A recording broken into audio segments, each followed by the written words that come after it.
वहां पर दौरे के लिए जा रहे हैं। नजदीकियां अच्छी बात है, दो देशों में रिश्ते अच्छे हों, लेकिन 1971 में जो हुआ था, क्या वो चीजें वापस से ठीक करने की कोशिश है? क्योंकि पाकिस्तान तो हमेशा ये कहता रहा कि जो हुआ उस पर हम माफी नहीं मांगेंगे। तो क्या अब कोई और स्ट्रेटेजी है जिस पर काम हो रहा है? बहुत शुक्रिया रचना। देखें, इस वक्त पाकिस्तान और बांग्लादेश के दरमियान जो नज़दीकियां हैं और उसके साथ साथ बांग्लादेश की जो चीन के साथ नज़दीकियां हैं, ये तो बांग्लादेश की इंटरनल आज़ाद पॉलिसी का नतीजा है। बुनियादी तौर पे 64 साल बाद जब शेख हसीना वाजिद बांग्लादेश से निकल के भारत आई और भारत ने उसको सियासी पनाह दे दी, तो उसके बाद क्योंकि बांग्लादेश की जो मौजूदा सरकार है वो शेख हसीना वाजिद की अपोजिशन की है, तो यकीनी तौर पे क्योंकि बांग्लादेश की जो गवर्नमेंट है उसको ये सोचना पड़ा कि भारत के बाद उनके जो नज़दीक हो सकते हैं वो कौन कौन से देश हो सकते हैं। तो वो एक तो पाकिस्तान है, क्योंकि बांग्लादेश पाकिस्तान का एक हिस्सा है जो कि पाकिस्तान से अलग हुआ था।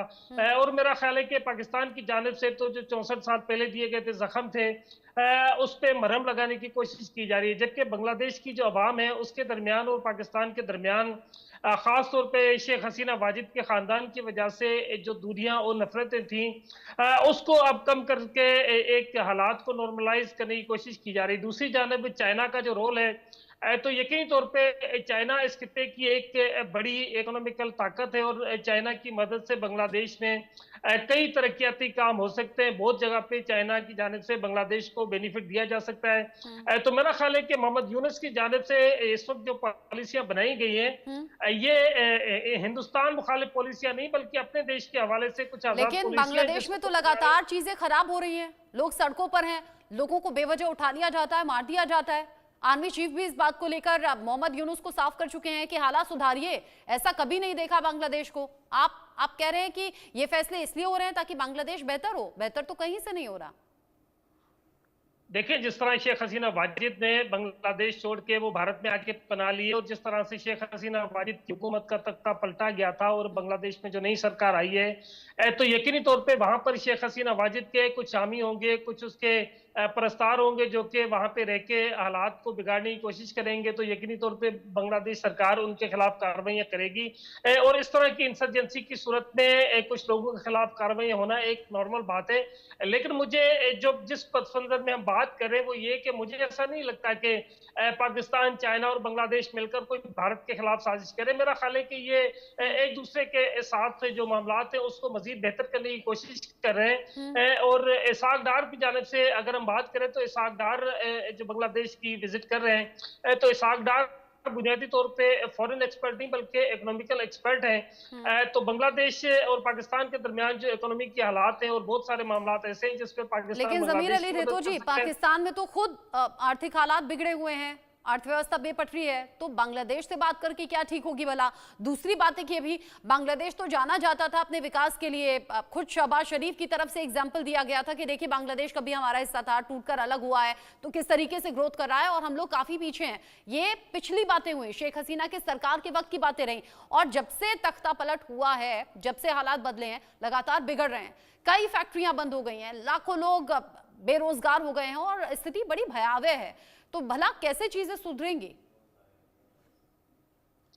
देखिए, शेख हसीना वाजिद की सरकार का क्योंकि तख्ता पलटा गया, ये नॉर्मल हालात नहीं थे कि इलेक्शन हुए और कोई नई सरकार वजूद में आ गई है। तो यकीनी तौर पे शेख हसीना वाजिद की जो पॉलिसीज है उसको मौजूदा सरकार कैरी नहीं करेगी और इसके नतीजे में हालात में तब्दीली होगी।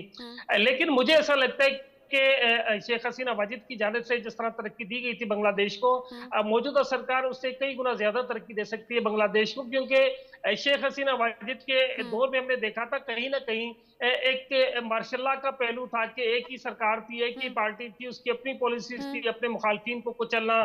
खासतौर पे हमने देखा था कि पिछले अदवार में बांग्लादेश में जो जमात इस्लामी के कारकुनान थे, जो उनकी सियासी लीडर थे, उनको उनके खिलाफ इंतकामी कार्रवाइयां, उनको फांसियां देना और उसके अलावा नौजवानों की जानिब से जो मुतालबात किए गए थे उसको ना मानना, तो ये वो अच्छी पॉलिसीज नहीं थी। देखिए आप, हम जो भारत की मिसाल देते हैं या भारत को एक तरह से आइडियलाइज करते हैं, तो उसकी बुनियादी वजह यही कि भारत में मुसलसल एक जमहूरी अमल का प्रोसेस रहा है, मुसलसल एक जमहूरियत रही है। भारत में कभी भी मार्शल्ला नहीं रहा, जिस वजह से हम ये कहते हैं कि भारत की मौजूदा जो तरक्की है ये उसी प्रोसेस का नतीजा है। तो अब किसी भी सूरत में अगर कोई आदमी अपने नजरियात किसी दूसरे पे जबरदस्ती मढ़ने की कोशिश करेगा तो यकीनी तौर पे उसके नताज अच्छे नहीं हो सकते। और इसमें कोई शक नहीं कि यानी आपको बांग्लादेश लग के रहा है कि नौजवानों ने आपको लग रहा है कि चीजें पॉजिटिव हैं और ये सब कुछ तरक्की की राह पर आगे बढ़ने के तहत हो रहा है, ना कि कोई साजिश के तहत। आप ऐसा मान रहे हैं? चलिए, हो सकता है ऐसा हो। इस पर पीके सहगल सर का रिएक्शन मैं लूं उससे पहले जो कुछ और सवाल है हमने लोगों से पूछे वो दर्शकों के सामने रख देते हैं कि लोगों की राय क्या है।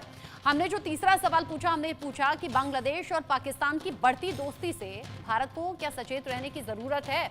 जो फितरत है अब तक की, वो किस तरफ इशारा कर रही है? हाँ या नहीं का ऑप्शन हमने लोगों के सामने रखा। आप समझिए कि इसमें 89% लोगों ने कहा है कि हाँ, हमें सावधान रहना चाहिए। पाकिस्तान और बांग्लादेश की बढ़ती नजदीकियों में जहां चीन का सीधे सीधे हाथ है, भारत को बहुत ज्यादा सावधान और सचेत रहने की जरूरत है। 89% लोग कह रहे हैं हाँ, 9% लोगों ने कहा कि नहीं, हमें ऐसा नहीं लगता, और सिर्फ 2% लोग ऐसे रहे जो कह रहे थे कि हम इस बारे में कुछ कह नहीं सकते। चौथा सवाल जो हमने पूछा भारत बांग्लादेश सीमा पर जो बाढ़ विवाद है उसके पीछे भी क्या पाकिस्तान की आईएसआई का हाथ है क्या? इसमें भी हाँ या नहीं का ऑप्शन हमने रखा, क्योंकि सीमा पर लगातार जो उकसावे की कार्रवाई है वो हो ही रही है और तभी से भारत बांग्लादेश के बीच में टसल बढ़ी है, तनाव बढ़ा है। इसमें हाँ या नहीं के ऑप्शन में 85% लोगों ने कहा कि हाँ, ये जो बाड़बंदी वाला विवाद है इसके पीछे सीधे तौर पर पाकिस्तान के आईएसआई का हाथ है और पाकिस्तान के पीछे डायरेक्टली कह लीजिए, इनडायरेक्टली कह लीजिए, चीन का हाथ है। 11% लोगों ने कहा कि नहीं, हमें ऐसा नहीं लगता। 4% लोग ऐसे भी रहे जिन्होंने कहा कि हम इस बारे में कुछ कह नहीं सकते। लेकिन 85% एक बड़ा तबका है जो कहने लगा कि हाँ, सचेत रहना चाहिए। पांचवा और आखिरी सवाल जो हमने पूछा कि पाकिस्तान और बांग्लादेश के बीच में आखिर इतनी नजदीकी क्यों है? हमने अलग अलग ऑप्शन दिए कि क्या भारत को 2 मोर्चों पर घेरने की तैयारी है क्या? हमने कहा चीन के इशारों पर यह पूरी प्लानिंग है क्या? ये ऑप्शन हमने लोगों के सामने रखे, इस पर लोगों ने अपने रिएक्शन दिए हैं। 43% लोग कह रहे हैं कि हाँ, ये हो सकता है कि भारत को 2 मोर्चों पर घेरने के लिए ये पूरी प्लानिंग हो रही हो और पाकिस्तान और बांग्लादेश इस बीच नजदीक आए हों। 45% लोगों ने कहा कि इसके पीछे डायरेक्टली बांग्लादेश या पाकिस्तान का हाथ नहीं, ये चीन के इशारों पर हो रहा है। यानी कि चीन ने स्क्रिप्ट लिखी है, उसी स्क्रिप्ट पर काम पाकिस्तान कर रहा है और पाकिस्तान ने बांग्लादेश से नजदीकी बढ़ाई है। 12% ऐसे भी रहे जो कहने लगे कि हम इस बारे में कुछ कह नहीं सकते। तो ये अलग अलग कुछ सवाल थे। पीके सहगल सर, क्या इतनी नॉर्मल है चीजें जैसा कि जमीर अली धेतो जी कह रहे हैं, या फिर हम उन बातों पर यकीन करें जो अनुमान है, या फिर जो लोग ज्यादातर मान रहे हैं कि भारत को सावधान भी रहने की जरूरत है और इसमें गाहे बगाहे चीन का हाथ है? मैं अपने देश के अवाम की सराहना करता हूँ। बिल्कुल सही कह रहे हैं कि हिंदुस्तान को हर तरह से सतर्क रहना चाहिए। जो पाकिस्तान पत्रकार है वो भूल रहे हैं कि वहाँ की जो सरकार है वो चुनी हुई सरकार नहीं है। उस सरकार को इम्पोज किया गया है अमेरिका की डीप स्टेट के माध्यम से और पाकिस्तान और चाइना की साजिश की वजह से, और वो उनके नीचे एक कठपुतली है। वो सारे